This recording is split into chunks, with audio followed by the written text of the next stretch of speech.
Welcome back to the Purple Podcast. This is your host, Austin. It'll be Wednesday when this is coming out. Let me see the exact date. Wednesday, October the 29th. So this will be the last time we're speaking to you prior to Halloween. So enjoy yourselves, stay safe, and get spooky. Have an incredible Halloween time. And the next time we see you, we're going to be talking about It, Welcome to Derry, in its first season's episode, number 1. Welcome to Derry's going to be before another movie shows up? This is coming out in the future. This is coming out October 29th. Oh, wow. Yeah, oh, wow. So on November 2nd. That's starting up soon then, guys. That really is starting up soon. Yeah, first episode is October 26th. Oh, so we're recording this on the 19th right now. Yeah, how do you feel about that, Dad? Look how happy he is. It's like he's looking right at me when he says, "Hey, we're going to be watching it." Oh shit, that's going to scare the holy hell out of me. So, hey, I'm going to do it. I've committed. I told you guys, but it's true. Hey, man, I'll have my blinders on probably. I don't like those damn clowns, man. I just don't like that stuff. Yeah, maybe it'll be. It might be good for you though. You know what I mean? Because I think it's going to be good for both of us. I'm not a big scary movie guy either. We're gonna Griffin, you've got a cat that's paranoid as hell and doesn't trust anybody. Yeah, let's let him watch shows like that. Yeah, that'll go over real well. I think we're all gonna be putting the blinders on at some parts. Yeah, it's gonna be. Well, you know what? I was a little hesitant about Stranger Things, and I friggin' love it. So yeah, man. Dana's already on record saying she's not gonna watch it with me. So no way. She doesn't like scary shit either. Hell no, I gotta find a way to force her because I don't know if I want to do it all by myself. Oh my god, I think we're gonna be fine. I think we'll surprise ourselves. To be honest with you, we'll be fine. But it's gonna be like Sunday evenings watching this. So like the last thing you're seeing before going to bed is probably some 12-year-old boy getting this. Nah, it'll probably be first thing in the morning for old Mikey boy. That's the thing. He's got it different than us. Yeah, there's no way in hell I'm watching that before I go to bed. Yeah, but these HBO shows, if you watch them when they come out, some of these more dramatic or scary ones, they're the last thing you're seeing before you're, going to work, getting back. I watched the Sopranos series like that, man, and I would be so jacked up I couldn't sleep. Yeah, so I remember that. Exactly, yeah. Well, boys, let's get into this. I'm excited. I'm bouncing off the walls. It could be my McDonald's coffee this morning, but I'm ready to rock. He's already dropping he's already telling us what he's got in that cup, boss. Oh, and boy, it is stout. It's good. It's like Baby Billy would say, I got a little gas to get me going. Look at these bags. Sorry, guys. This cat, we went out and we hit the town last night here in Sarasota. My wife's in town. Oh, we had a good time. Woo-wee. What I'll have to tell you guys when we're done today. It was fun. Not gonna lie. Yes, sir. A man's party. Well, kick it, boys. Let's go. I'm ready. Let's get it. Well, we're back for season 3, team. Season 3 of Stranger Things. We watched episodes 1 through 4. How we feeling? Where's this season going for you guys? Is it connecting? Is it, I always like to do the compare game as well. When you look back at season 1 and season 2, where do you think this one's going to rate when it comes out at the end? How's it setting up at this point? You feeling good about it? You liking where it's going? You liking the direction? This is a divisive season that I've read amongst kind of fans of the series. The first 2, they're a bit slower paced, I think. It's a little more drawn out. This one is... It's bigger, it's moving. It is bigger moving and badder, but like you can tell that the budgets. I think all the characters, all the actors in this got big pay raises in this season too. So the budget's much higher. It's a much bigger production, and I really love this one. It's a lot of fun, in my opinion. You get some iconic kind of 80s things with the summer pool. You kind of got like a Sandlot feel too going on this season, but the mall is obviously massive, Starcourt. And you asked and said early in this when we began watching, like, I hope they don't make the Russian narrative too corny or something like that that's going to take it in a weird direction that you're not necessarily buying or liking. How do you feel about the Russian? I've asked a lot of questions. Yeah. And I just kept fucking talking. I was about to say, let my dad get it going here. What you think? Ooh, God, he did ask a lot of questions. Guys, first of all the characters are growing. You can, I think Austin nailed it. You can tell these guys are getting paid. Their game has stepped up. I love the additions. I think Robin's a great addition. Yeah. I'm going to say what's oh gosh, what's his name? I wrote it down here. Jake Busey playing Bruce. Man, he's an asshole, isn't he? What? Golly. Well, who's he? Is that the guy that cracks on Nancy? At the one of the reporters? Yeah, straw he's hair. An ass guy. I fucking hate And then Carrie Hughes, he's the mayor. Oh my God, okay. I love the scene where his name Larry. Hop is shaking him down. Hop. He goes, "You broke my nose," and Hop is like, "Well, hey man, I'm gonna do worse than that, man." God, And Hop is, man, he looks a little rougher this year. He's just kind of a little scruffier. The hair, it's going everywhere. Hey, Austin, we're going to have a Russell Crowe effect? No.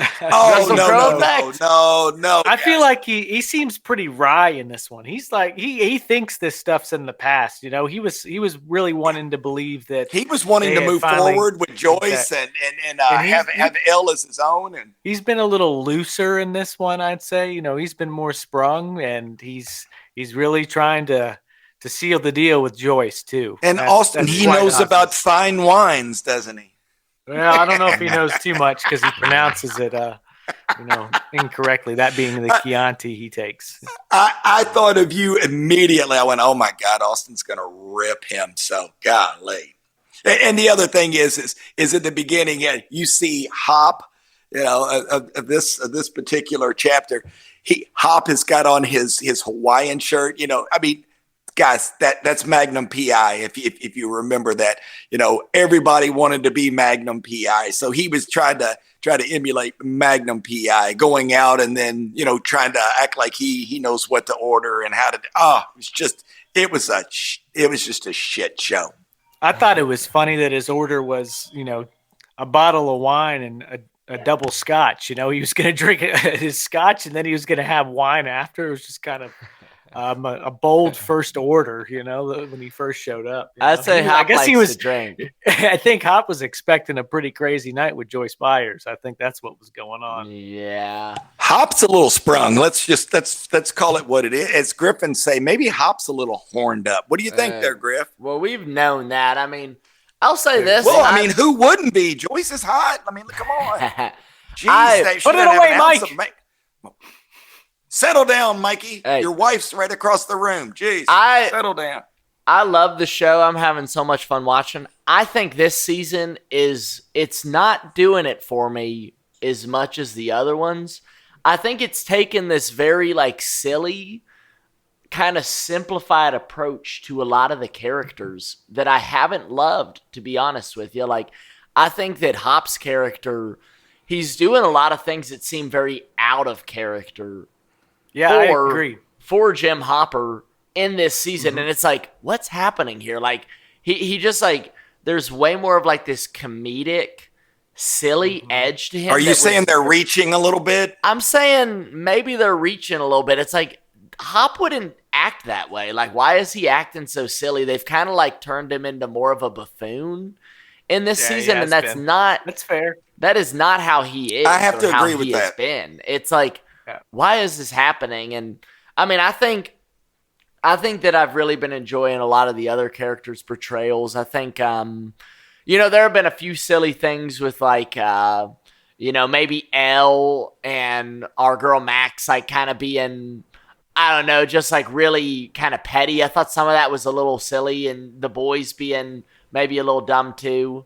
But at the same time, I'm I guess they are teenagers, so maybe it makes sense that this is kind of simplified. Yeah. But my biggest complaint would be Hopper's portrayal, just because it just doesn't seem like him. It seems like they've kind of introduced a slightly nuanced character this season that does not coincide with his previous portrayals. So that feels weird to me and has felt weird. Damn. But I mean, I love the show. I'm not trying to complain too much, but I definitely have to say that. Austin, for being late to the show, this dude's a little philosophical this morning. Good Lord, Griffin. My God. Hey, Austin, all jokes aside, I agree with him. I do think that they're making Hop. They're kind of making a character. What is the word? Yeah. Caricature. Yes. Caricature. God, that's something that you'll see. Thank you, Jay. That's something you can absolutely see with shows as seasons go on, is that these characters then just become characters of themselves. Like they are just so much that character. And there have been things that are uncharacteristic of Hopper. I would agree. Absolutely. He has been a bit more of a buffoon. What I would say is that right now that the necessity hasn't arisen yet, and now I think he's about to turn something on, kind of thing, he's been unserious cop again. When we met him in season 1 at the very beginning, he was showing up late. He was having his slow mornings, he was still doing that. So it wasn't until necessity arose and he had to kind of lock in and be a serious person again. You're gonna see it. That exists still. They could never get rid of that. But in this early going, he's a bit of an asshat. Yeah, that's the thing. He's embarrassing himself. He's handling the Mike and Elle thing really weird. The conversation. Obviously, he's an inexperienced parent. I mean, and I think that's the way to put it. He's handling doing that very immaturely. He's handling it like, hey, it's like he's in high school again, and hey, I'm going to bully you to make old Mike leave, and that's exactly what he did, and it worked for now. We'll see how that once Elle finds out what he did, and see how that goes from there. But guys, I got to say this, remember that song, Miss Wheeler, she's got it going on. Yeah, I mean that's what's happening here. Her and old Billy. I mean that's a surprise to me that she's even entertaining that at all. That was the season opener, wasn't it? Yeah, that's where I'm at. I'm on chapter 1. They kind of set it up at the end of season 2 as well. Then they play Moving and Stanley. And I'm like, here we go. Dun, dun, dun, dun, dun. and guys, what I love is they keep referencing how hot Phoebe Cates was. Every kid from the 80s, that's all we thought about was Phoebe Cates coming out of the pool and Fast Times at Ridgemont High. We all remember she was gorgeous, still is. Predictions. And it was. Is Dustin's girlfriend fake? Predictions. You got a prediction, Dad? Is Dustin's girlfriend fake? Don't ask me, right? Yeah, I'm not asking you. No, don't ask him because he already knows. I'm going to say Kreskin moment, yes. Yes, she is fake. Yeah. I think that might be my Kreskin moment too. What are you doing on there, Dad? We can see your face, What are you doing? Yeah, I know. I mean, I'm like, I'm being asked. I'm being asked questions of, "Hey, what are we doing about this?" And I'm like, "Seriously?" Yeah. Well, Angela goes, "Are you on?" I'm like, "Yeah, I am, Angela. I've been talking for 10 minutes." We're rocking right now. Let me. Let's hop into Angela. Do you copy? This episode, chapter 1, is called "Susie, Do You Copy?" Do you copy? There you go. Maybe that was perfect. There she is. Yeah, so we start off and we immediately see the Russians. The Cold War theme is presenting very early, and those scientists get blown to absolute fucking smithereens pretty early in it. Yeah, and then they did. Kind of like a Darth Vader type scene. They choke the one guy out, like in Star Wars. When he fails, that was insane. Lifted next him up guy off up. The ground. Yeah, next guy up. You have 1 year. Could you imagine that pressure? Yeah. So that starts off hot. These first episodes always start off and feed you so much. So if it sounds like I'm rambling, just keep me out of it. Keep going. But of course, we meet up with Mike and Elle. They're fully in their relationship, setting up Hopper and that kind of dynamic that they have, and it sets up the fight too. There's a little bit of rift between Mike and Elle in the early going of this season, and we get to see Elle with a girlfriend, which I think was needed for her in a way as well. I wanted to call an 80s Mike here, or Mike's moment in time with All the right, here mall we go. culture, the arrival of mall culture, because that's a lot of what this first season does too. It shows one of our main sets and locations for the whole season, the mall. This new thing, the Yes. dynamic of the small businesses being put out too in Hawkins because of this mall, and Yes. you know, kind of what's going on at that mall too. Austin, back in the day at the mall, that's where everybody would hang out. So if you were gonna go out, you all met at the mall. So they had like you had movie theaters at the mall. Mm-hmm. So kids could go there. They also had like a putt-putt set up, and there would be, you know, you've already seen the arcades. There was an arcade set up there as well. So this was the gathering place for kids. Mm-hmm. They never bought anything. So they were always, we were always shooed out. It's like getting the ice cream samples. Yeah. I mean, hey guys, I've got to say this. I love you talk about, Griffin always says hammed up, and I like that saying. They've hammed up Steve a little bit. I mean, what is it? Robin says, "You're 0 for 6 there, Popeye." You know, I thought that was funny. I have a note here that Scoops Ahoy Steve is probably my favorite. It's probably my favorite version of Steve. Scoops Ahoy Steve and Dustin and Robin, their trio, they kind of have been carrying this first part of the season. That's a great take, Austin, because they have been really funny, and I've been loving Dustin and Steve's relationship because they're just so tight, and it's like that they rib each other. Guys, that's so rare. I mean, when in high school, you know, if you were a junior, you didn't hang out with freshmen. They were below you. I mean, there was a ranking back, you know, and I don't know if that's still the same, but there was a ranking back in the day. I mean, let's call it hazed. You even hazed them a little bit, but you see Steve, you know, kind of mentoring Dustin, and it's really cute. And Dustin, you could just see his confidence.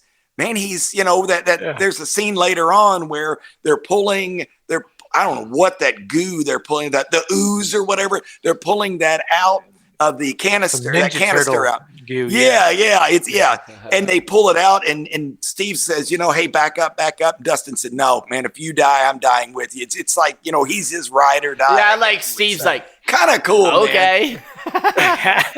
Yeah, Steve's fallen on hard times, of course, too. We kind of touched on that. He's lost his mojo.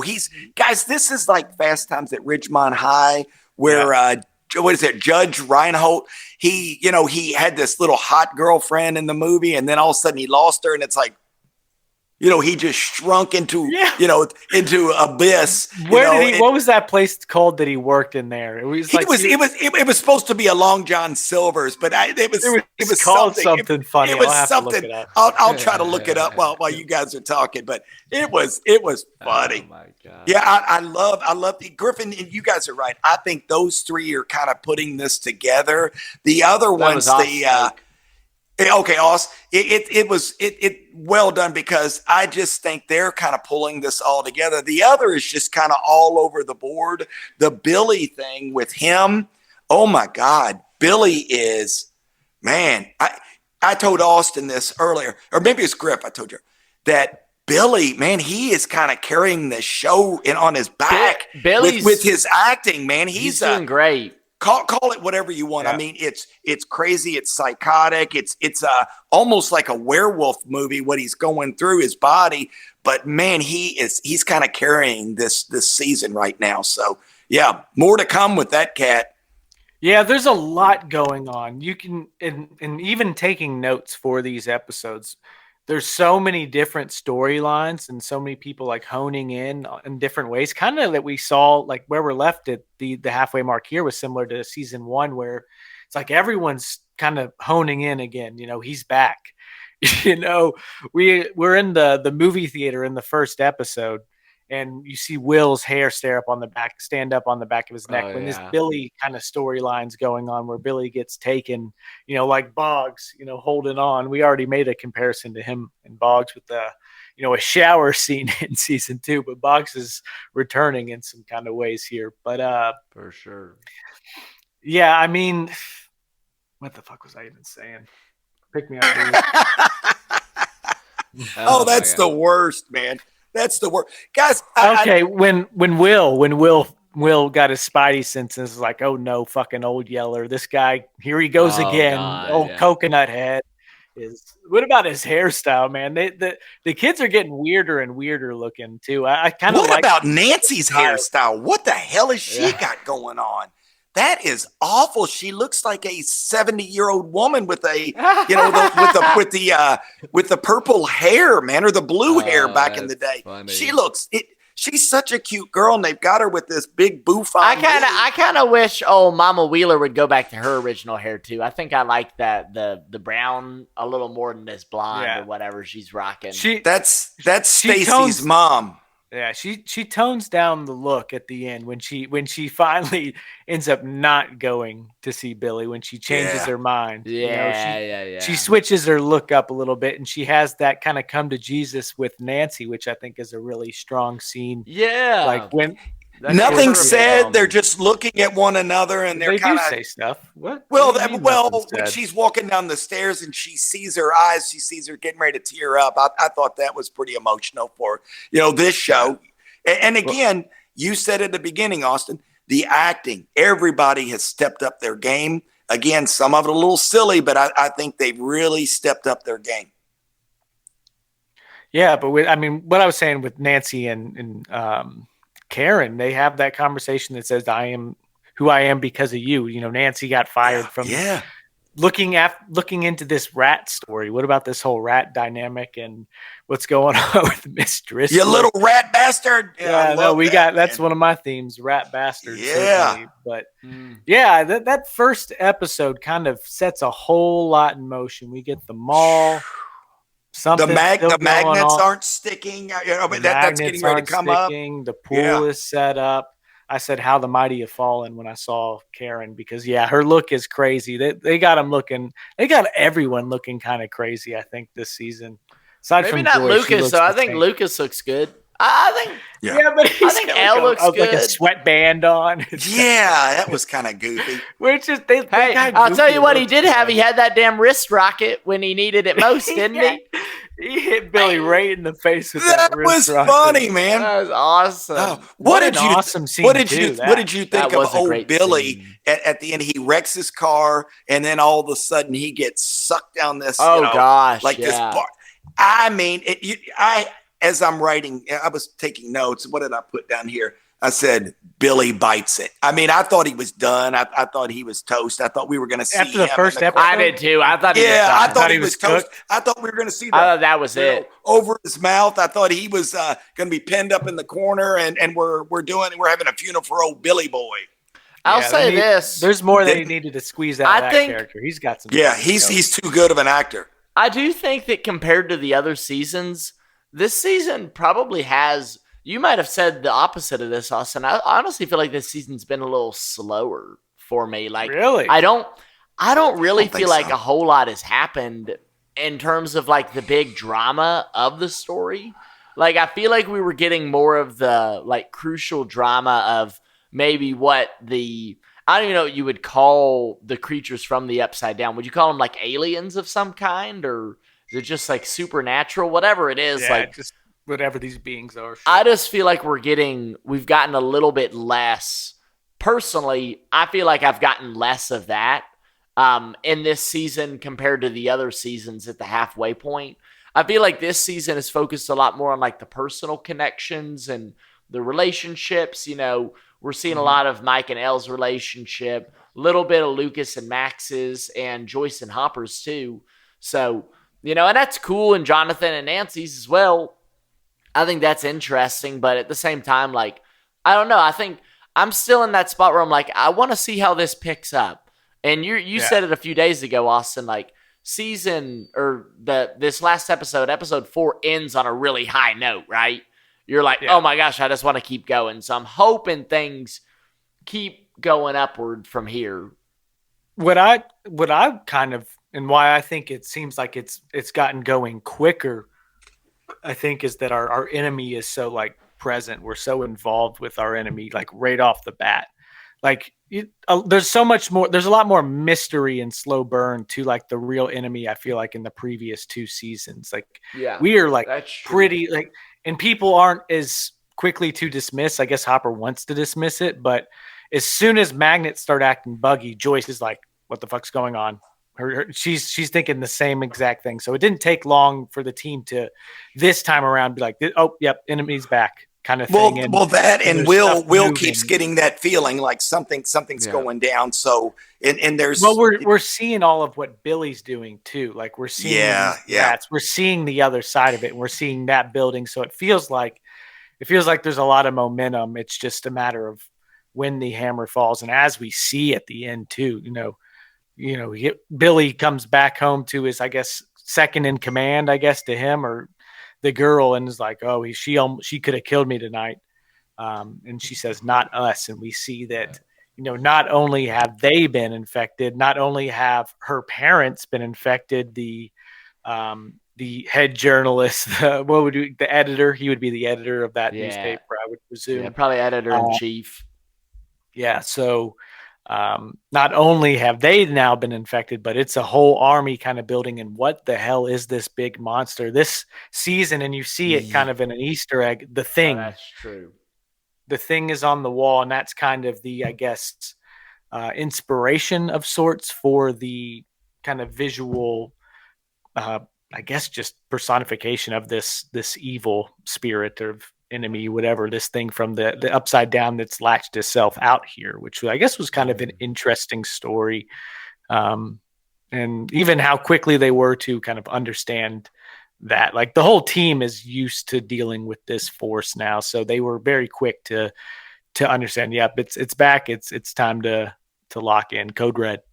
Code Red. That's true.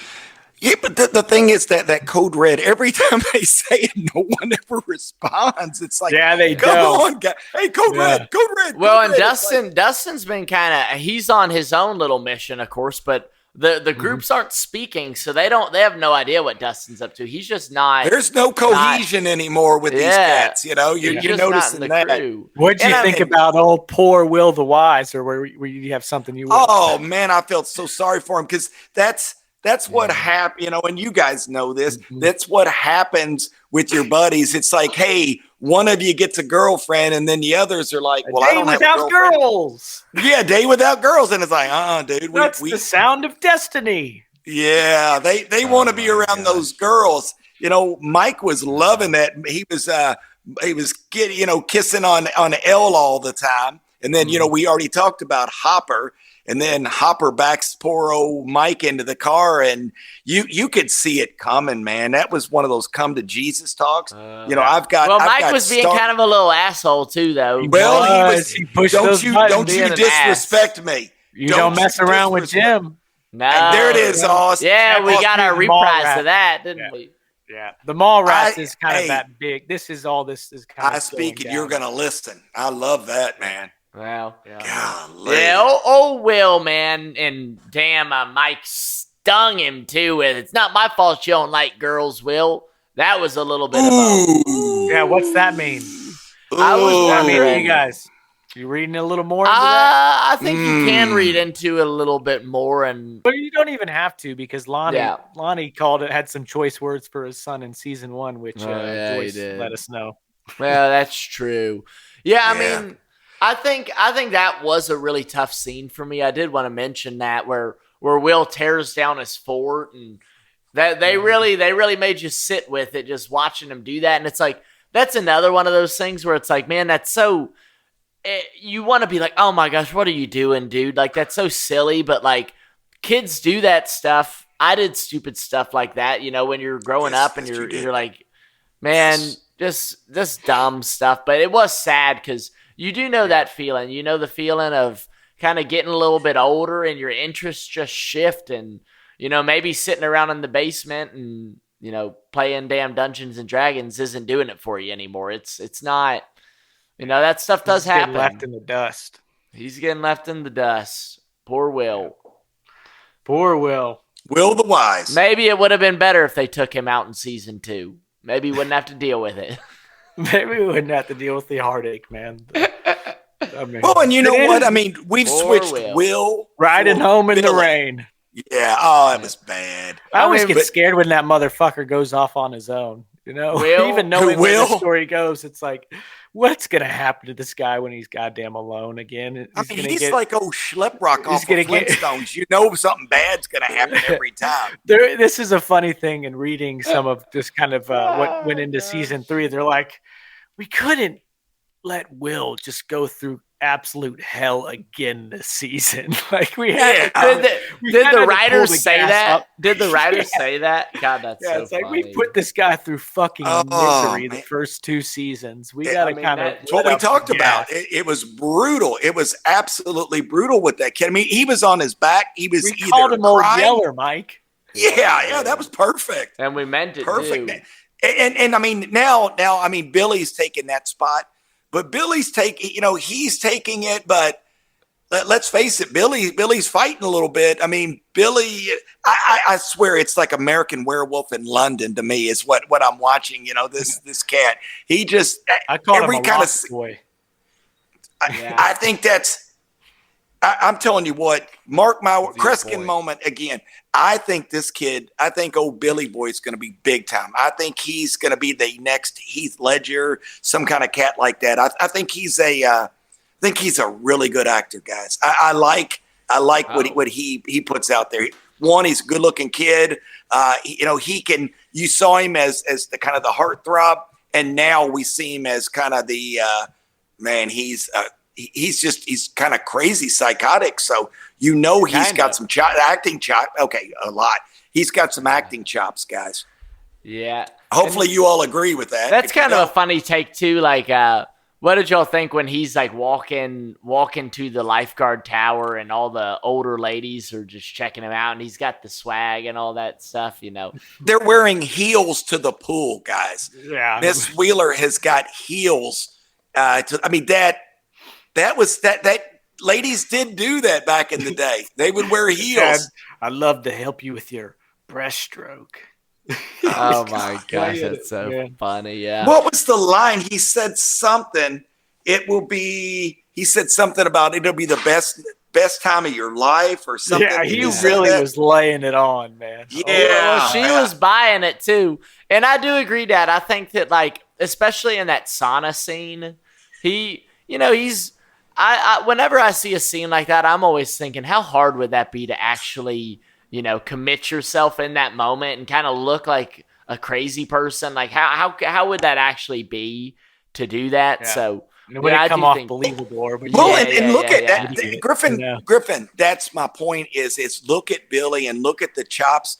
I mean, he is going. There's a scene where he's fighting Elle, and I mean, it's very, very believable. In that the way those two are going at each other. Yeah, what y'all think of that? That was a what about Elle throwing him through the brick wall, man? That was awesome. Yeah, that was one of the coolest scenes. But what we did see is he was choking her out there for a while, and you go, uh-oh. Mike, where the hell are you at? Where the hell are you at, Mike? And then that's what I said is like, oh my God, you want to get your girlfriend back or not, dude? You got to step up and at least get punched in the face. Come on, do something, man. At least just get punched, man. Just like, get punched in the face. Hey, you got to get punched in the face. I did not expect him to have that just like superhuman, otherworldly strength, though. I mean, that dude, I didn't know that he had all that in him. It was pretty impressive because, like, I don't feel like we saw. I guess we saw some similar things from Will in season 2, but not to that degree to where, I mean, he's literally choking Elle out, holding her up. And I mean, that was pretty damn impressive if you ask me, stopping metal bars and stuff like that. I mean, I didn't realize that thing had that sort of strength to bestow on him too. So getting interesting for sure, guys.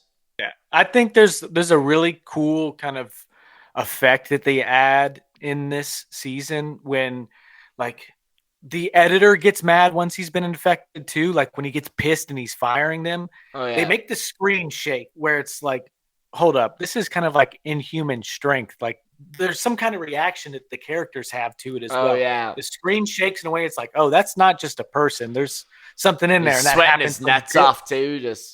Yeah, and Billy does the same thing when he hits something like it shakes the camera, and that's kind of giving you an look or a look into just the strength and something supernatural about that strength too. It's like it's not just Billy. It's not just the police chief and editor kind of thing.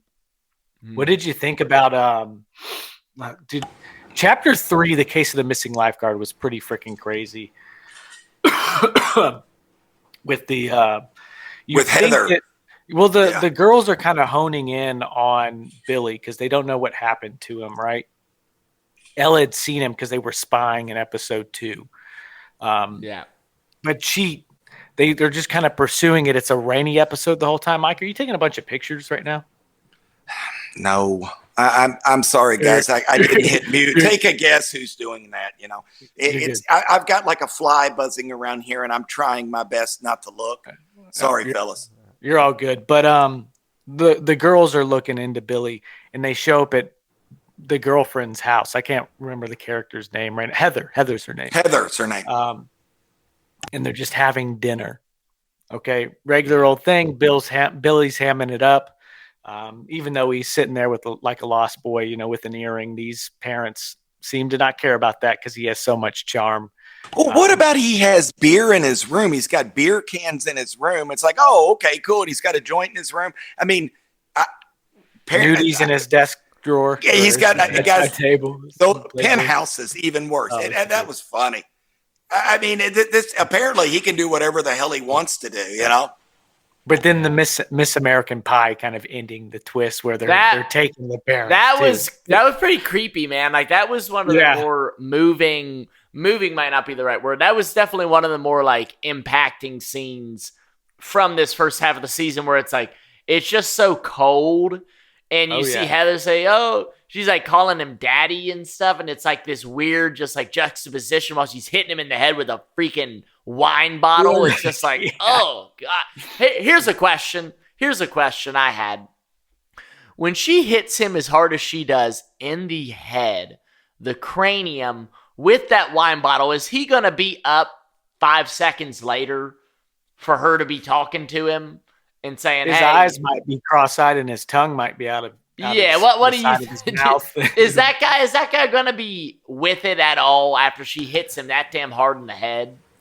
Griffin, that is he is walking around going cuckoo, cuckoo, cuckoo. I mean, he is like, you ask him what his name is, he's going to tell you it might be Abraham Lincoln. I mean, he doesn't know what's going on.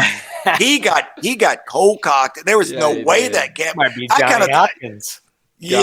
Awesome. Yeah. Griffin, to answer your question, no, that cat would not be getting up. Yeah, but but also in that Billy like hones in on Elle. This he knows that she knows, and it's back and forth, right? Because we get that moment, like you said, where Elle kind of zeroes in on him, and she's seeing him over the body. We don't actually see the body in that moment, I don't think, but Billy turns around and she can tell that he can see her, which that hadn't happened before. So something odd is going on. And not to just jump all over, but like, what the hell is it when we see Billy looking at himself in the upside down? What the hell is that? Do you guys have any understanding of that beyond what I do? Not you, Austin, but Dad, did that make any damn sense at all? I was severely confused. I had no idea, and I almost called you guys because I'm going. I thought maybe I was on the wrong season or something because he's looking. It was like he was looking into. It was like a bubble, and he's looking through like a mirror, and he sees himself. It just was really weird. He called. Is that the one where he was going to call 911? Maybe. It might have been the chapter before. It was really odd. I was confused. Austin, can you give us a little insight without going too far? Yeah, I don't think there's really even any spoilers associated with it. I think it's more so just something like these people are trapped. I think it's a look into their trapped soul, like, because they're not in control of their body. They are until they're not. So I Yeah. think it's just a little bit of that. That was the Mind Flayer side of it, approaching The Mind the trapped Flayer. Billy. Yeah. So there's some kind of manipulation. They have that bathtub scene where Heather's like, "Help me." So she's trapped in some kind of way. Billy, when he's in the sauna, he made me do it. Yeah. Yeah, Yeah. so you Milking it was there's some kind of control, and Will said it's like he doesn't need you until he does, and then you're activated. And when he's Yeah. standing out there, he's like, "Max, stand back." He's activated, kind of. He doesn't say stand back, but he says he's activated, like he's here. He can feel it. Yeah. I enjoy also Mike and Will's relationship, because it does go an extra few. It goes a little deeper, I think, and like just Mike's understanding of everything, and being able to be the guy to say, "Hey, you need to back the hell away right now." But it was maybe a little bit interesting for me to see like a moment of tenderness between Max. Maybe not between them, but at least Max trying to extend that to Billy, kind of having that real empathy. So that was interesting to see too. I wonder how that's going to play going forward. Yeah. Another question for you guys. What's going on with the Russians? Let's talk about that kind of side for a little bit here. And Hopper, when he goes to Hawkins' lab, gets his ass kicked. He did. He gets his ass kicked. And then he took a beat, like most guys would have been out with that first two, or maybe the first or second rounds of that. I feel like Hop took about 7 of them before he went down. Beat him. Hop, honestly, Hop did pretty well, guys. I mean, I had notes down, Hop gets his ass kicked. He did get his ass kicked, but shit, the guy was kind of like the Terminator. I mean, the guy whipped his ass pretty quick.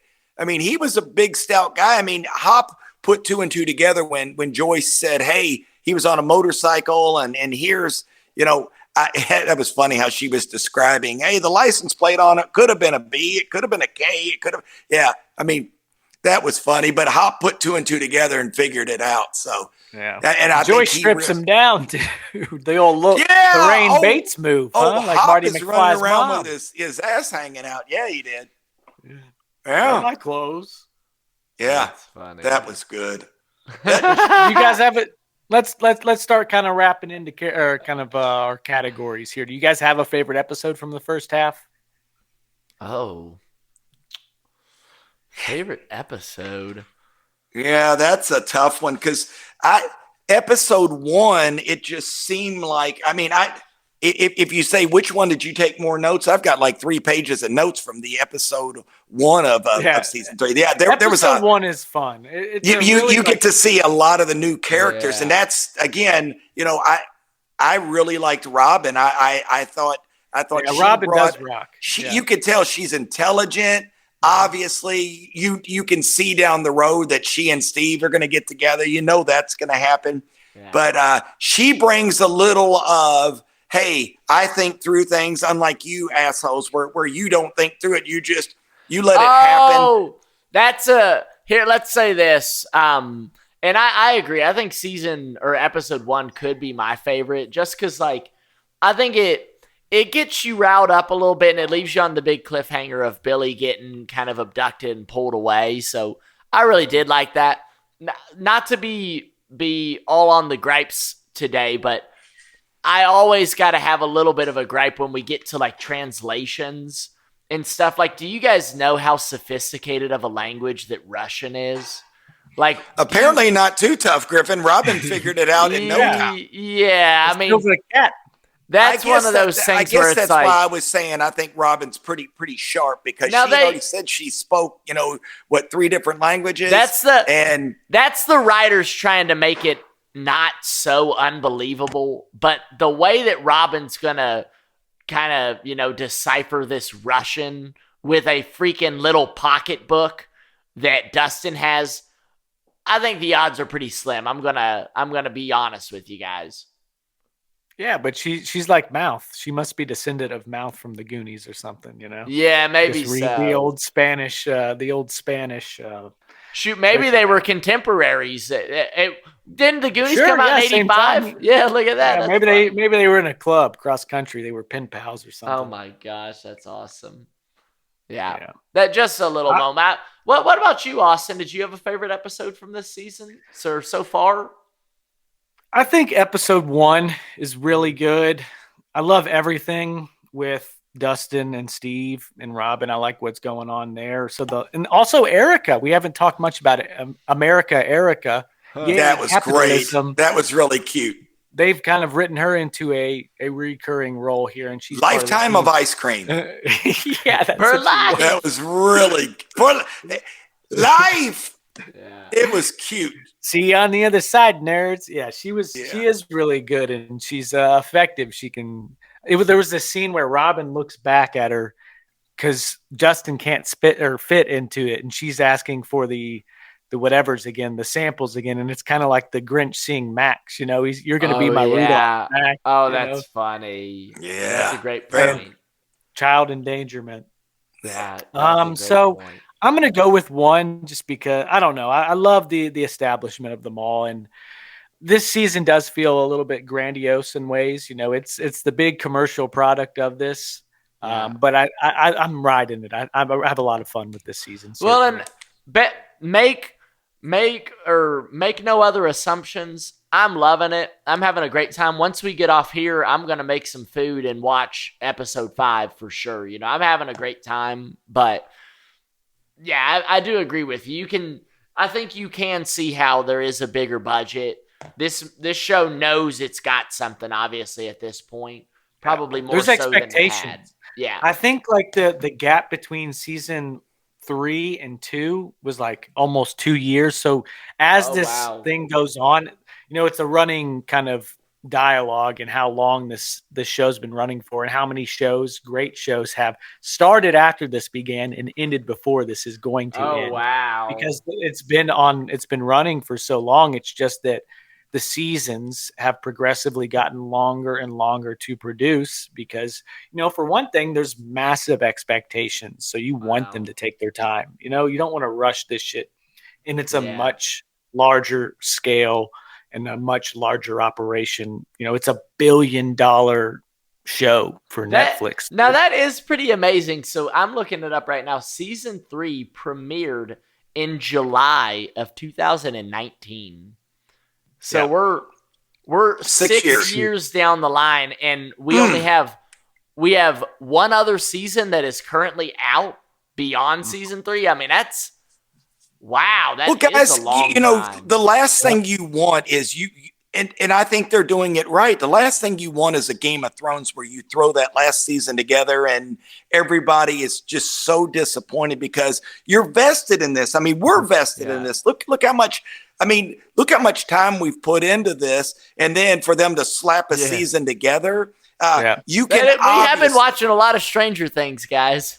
Oh man, hey, we have. Yeah, we're almost a quarter of the way through. I mean, guys, there. It has been brutal here for me to try to get this in this week. We had floors put in our condo. So I'm here in Florida, if I didn't say that. And we had floors put in. So the guys are putting in the floor, and I'm looking at them. They speak a different. They spoke Portuguese. So I'm like, guys, the most important thing is I've got to be able to have Wi-Fi so I can get on this podcast, but I've got to be able to have Wi-Fi so I can watch this show. Try to explain that to guys when you don't speak Portuguese. I mean, I'm on that. Hey, well, you're on Duolingo. You're on Duolingo. You're fine. Griffin, you should have seen some of the conversations that we had. It was priceless. I'll have to send you some of the translations that, going back and forth. It was, guys. Well, you said they did a great job, though. They got they're really good guys. They were both fantastic guys, and I really appreciate what they did for us to be able. I mean, they made this happen in a week, tearing out. I'll send you all pictures later on video of the job these young men did. So. Yeah, it's been a week, but again, I'm glad that I got a sponsor, Mike. You sponsoring these guys right now? Is this a plug? Hey, I like the guys. I like them. Yeah, I'm plugging McDonald's coffee and did you get the real quick question? Did you get the Columbia brand from the store, Dad, or did you get the red one? Talking about? I think I got. It's almost like it's a dark roast. Is the one that I got. The blue one? Columbia. Did you get the Columbia? Yeah, no. I got like the red a dark one. Okay. roast. Yeah, it's not what I wanted, but that's all they had. Again, it's been a wild week since Griffin's mom came in, trying to appease her and try to get everything else done. So, guess who went to the beach and guess who stayed here with contractors? Take a guess, guys. This guy did not go to the playa. What about had you seen something about I guess Game of Thrones, the final season? Had you read anything online? Austin, I watched all the seasons of Game of Thrones, and I was disappointed. I watched all of them. I loved it until the end, and I went, gosh, they just piecemealed. Did you ever watch Game of Thrones, Austin? Yeah, I've seen it all. Why I asked that is because I had just seen something on the social medias here with the characters, the actors in Stranger Things being like, we really don't want it to be like Game of Thrones the last season. I didn't know if you had seen it. And Austin, I go back to what Griffin said.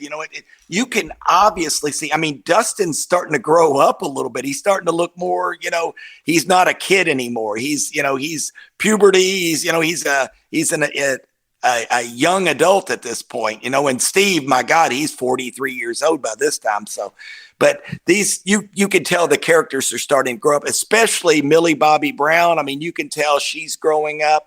All the characters are. So, I think they're going about it the right way, and I appreciate it for the integrity of the series. Yeah. Certainly.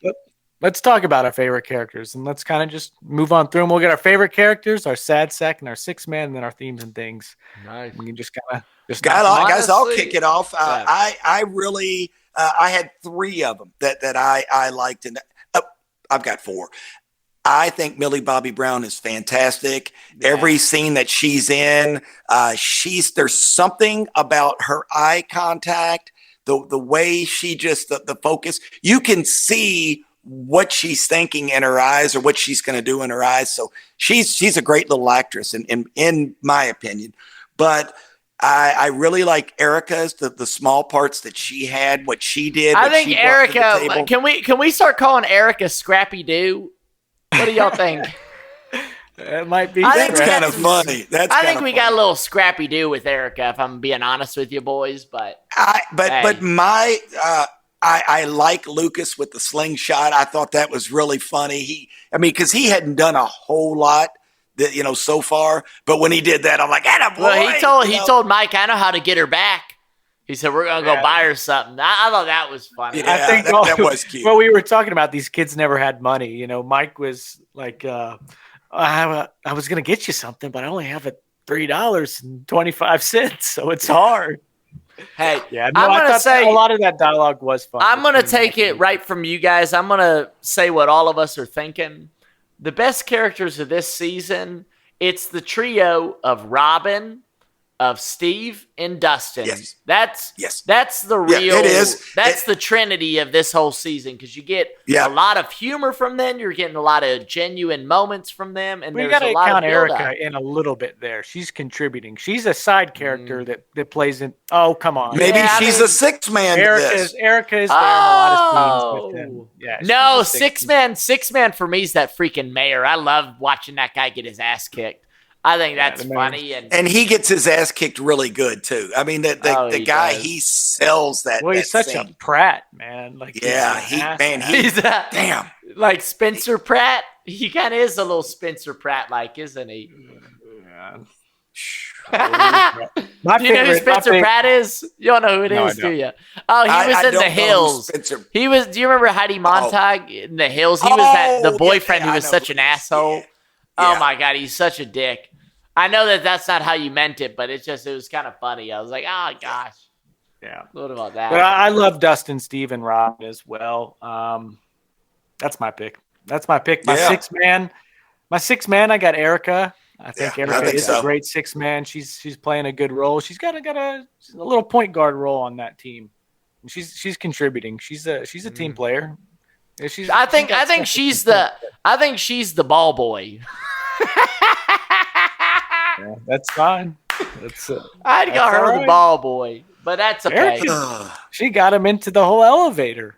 Yeah, I mean the whole operation is mutt without her, But also Karen Wheeler has a good six man. We haven't seen a lot from Karen in a long time, really, but she has a really strong point and probably one of her most dramatic, if not the most dramatic scene that she has with Nancy telling her, that whole kind of heart-to-heart, the mother-daughter kind of conversation. Real quick, what did you think when Billy was in his head and slammed her against the, like in his, where that was kind of a freaky moment where you're like, oh, damn. Like, guys, I thought it was real for a sec.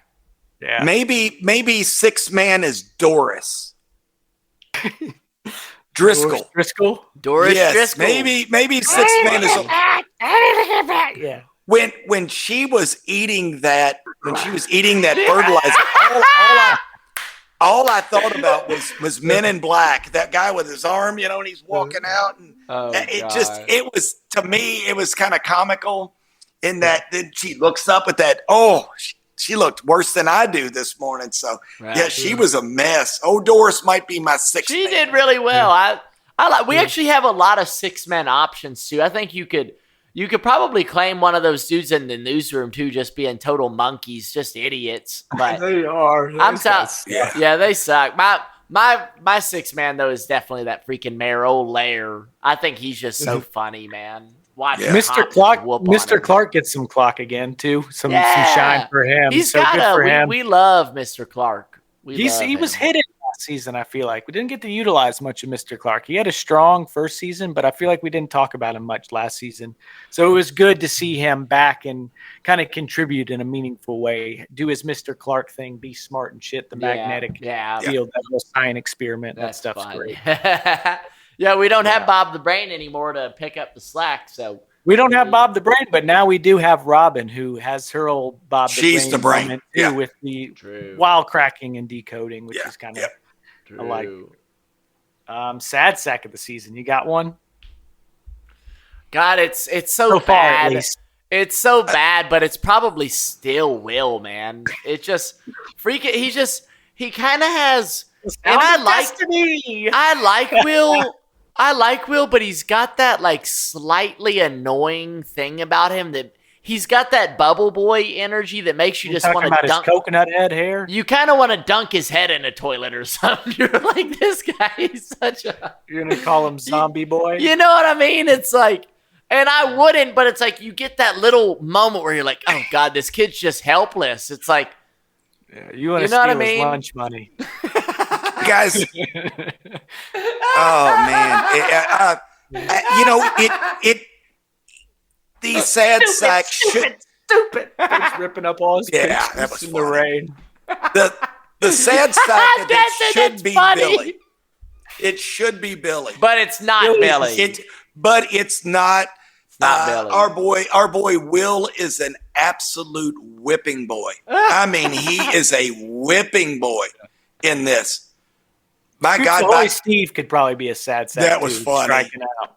Yeah. You're 0 for 6 there, Popeye. He's lost it, man. He needs to find his mojo. He's lost his mojo. Yeah, I didn't like that scene where he was like really hardcore playing on those girls. Like, oh, it was like, what is? He was trying too hard. Ladies. That's another thing. That was another thing, Austin, that kind of threw me off really quickly because like you immediately see Hopper portrayed differently than he ever has before, and then Steve did that, and I was like. It felt like it was trying a little too hard for me. And like I said, I mean, I think that has lessened a little bit as the season's gone on, but it was a surprise. It took me a little bit. And like, when I was looking up Stranger Things season 3, just to see when it premiered, I did see a very quick little blurb from like Reddit saying, hey, season 3 is definitely the most divisive among fans, which, I haven't looked into any of that, but I would believe it based off what I'm seeing already. Oh, yeah. Guys, I've got to add this because I told Austin I'd look it up. I just remembered. Oh, Steve reminds us of Brad. Brad worked at Captain Hook Fish and Chips. That's it. He also worked at All American Burger. So did Nick Cage, didn't he? Yeah, So he did Nick did. Cage work at. Yeah, Nick Cage did. Big No, that's great. That is great. My sad sack also, I got Miss Driscoll's a pretty sad sack, and Hopper's a sad sack. I was about to say Hop too. Man, a sad sack. He's really putting it on the line for Joyce, and she is not. She's not really having it. She's not really returning that, is she? Yeah, I mean he's getting jealous about Mr. Clark. She did strip him down. Well, She did strip that man down, but I Things still and things, fellas. didn't help him. We're running a little long. Let's get this guy. He's on his fucking phone. Come on, let's get him out of here. Were you on your yeah, what's this guy doing? No, Things Hey. and things.